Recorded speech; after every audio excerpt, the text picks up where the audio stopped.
Chief Executive Member ka Khasi Hills Autonomous District Council ka Jala Ubati Tostar Well Khan hini kasni haka jinkran chikilat patai kubar ula ong baki MDC nagi constituency bapher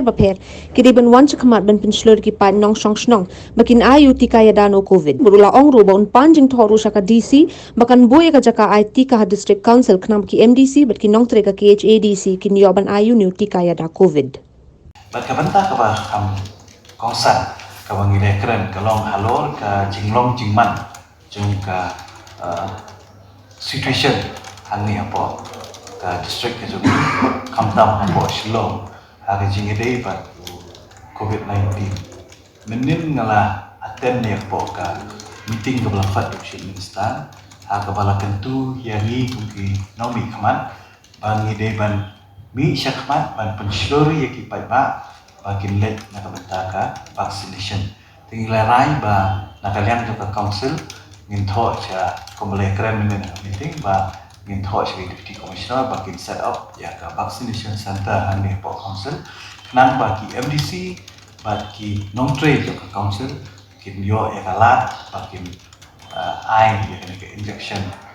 nakalian ka health department kabala pangkre nakabenta ba vaksin ban aga jo upor ilarai ro nakalian isi ban appeal syaki rampak snong nongkit kam snong ki jumi ikle no sensar ki jumi bagian kentui ki pai ba kin pensyur ki pai ba ki sim ni ki vaccination nang bakan nong kala jingeda na ka jing khare jo diu nyang Jepang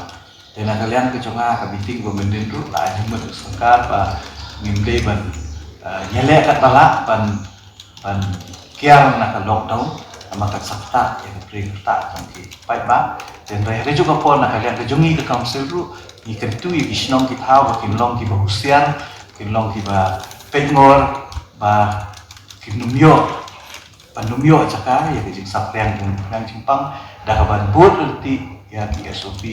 ki bala bed sarkar dan nak benta ban kontrol dan ban lat jingada nak kalian juga isi ngila tembet kumni bayaman tasipor kat pempat penbenada kumipan kajing sya ya ki visitor ladi ya ki nong1.com apo kani ka office kajungi kanlong tang arsin sitayong pakata kade tang hakasni baa bat hakasni pale tang hakasni baa bat hakasni pale bat ka ba pat ka condition kalong ba kinu ki bakwa ban ni kendu ya ki MDC la kalong CM ya ki EM ni chairman ni kinu ki member of the council hidei bandayo swada ka appointment kamu kajintip kebelatip pada kitu ki MDC pakai jeng menjor jongki tela da kimyo ka appointment kinum la kanwan ane kedu nak bentaban